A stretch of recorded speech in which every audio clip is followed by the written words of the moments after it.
going on, you guys? It's your girl Diana back at you with another YouTube video. Today I'm going to be going over the National Pokedex and why I think Game Freak made the wrong decision to no longer have a full dex moving forward. If you're new here, my name's Diana. I make all kinds of content on video games, anime, and of course Pokemon. So if you're interested in any of that, give this video a thumbs up so we can push it out into the YouTube algorithm so that everyone else with similar interests can come over and vibe and we can all share our respective opinions. And if you want to see more content from me, feel free to subscribe because I post a lot of fun stuff. But let's get into this video. It's definitely going to be a doozy, so grab a snack, grab a drink, and let's have a chat.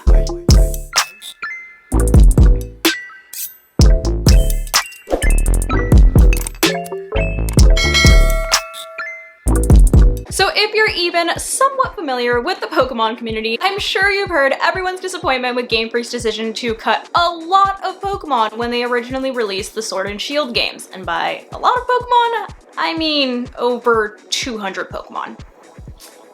So in response to the backlash they got after making that decision, they did add back some cult favorites through the DLC, but players are still unable to transfer about 20% of Pokemon to the game. So let's go back, let's start from the beginning and see why Game Freak decided to make such a poorly received decision. So if all you did for your research was go to Reddit, you would be hit with dozens of threads that are basically saying that the reason that Game Freak decided to cut so many Pokemon is because they wanted to focus on improving the graphics of the game, or because they had to go back to the drawing board since the games had to be made for the Switch, which was a brand new console. Which, as valid as those points may be, were also respectively torn to shreds by the Redditors. But these points that fans have been referencing in their disappointment are only part of the picture. Yes, Game Freak did say that they had to go back to the drawing board and start from scratch to create these games, and that they were striving to improve the graphics, but in those very same interviews, the deciding factors for them cutting so many of our beloved Pokemon partners came down to balancing the battles to let the newer Pokemon have their moment to shine, and focusing on new gameplay ideas to keep the games fresh for new and old audiences. Which, from a business perspective, these are pretty valid reasons. Looking at the situation from the developer's eyes, it makes sense that they would want to create a game that would appeal to a new fan base, since after all, the games are mainly geared towards a much younger audience. But what they're failing to take into account is that majority of the Pokemon community is only growing older, and this older generation of players focuses on things like staying true to the original gotta catch 'em all slogan and completing things like the national dex for their own satisfaction,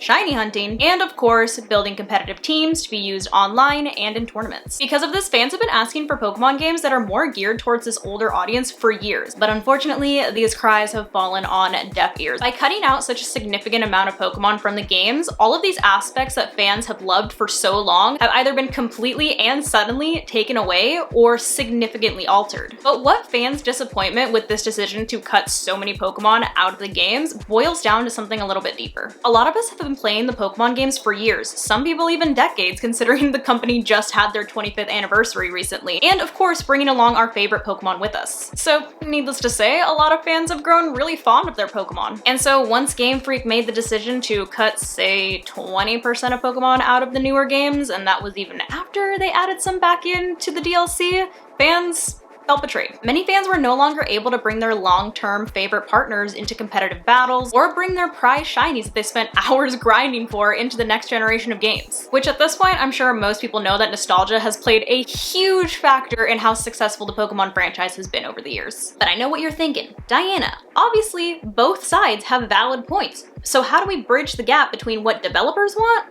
and what the Pokemon fans want? So in my opinion, I think that the easiest approach to bridge this gap would be for them to take the same approach they took when the Sword and Shield backlash came out and they added in more Pokemon, but instead of just adding in a couple of Pokemon, adding in all of the Pokemon through the DLC. This way, players have the option to choose if they want a full Pokedex or not, and nobody's forced into either game experience. And I'm sure people are gonna say things like, oh, the graphics are gonna suffer, but most people, and me included, would probably rather have all the Pokemon, especially their favorites, rather than have like more HD versions of a select few Pokemon. What's more is if they do decide to take the approach of adding in the missing Pokemon through a DLC moving forward in the games, is this gives developers a little bit more time to really focus in on things like scaling, like they had previously mentioned, designs, whatever it may be, without delaying the release of the main storyline with just the regional Pokedex. This DLC route provides the perfect balance for those those that might be new to the franchise and are playing their very first Pokemon game, and those that have been playing the game since their inception. With the option to choose your game experience, the newer players won't get overwhelmed with the ever-growing number of Pokemon, and older fans would be able to continue their journey with their favorite partners by their side if they choose to. However, this does beg the question if it's worth it to pay just to have your favorite Pokemon in the game. In my personal opinion, it would be worth it if it's at a reasonable price, and they of course add in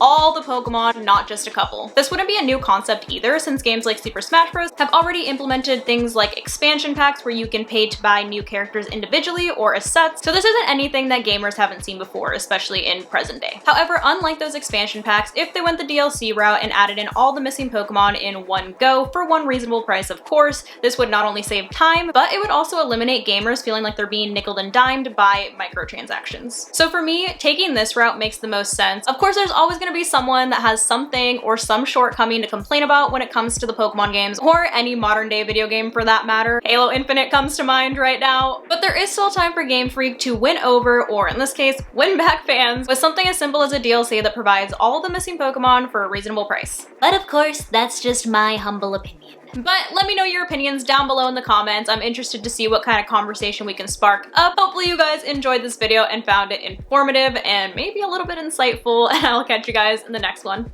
Love you. Bye.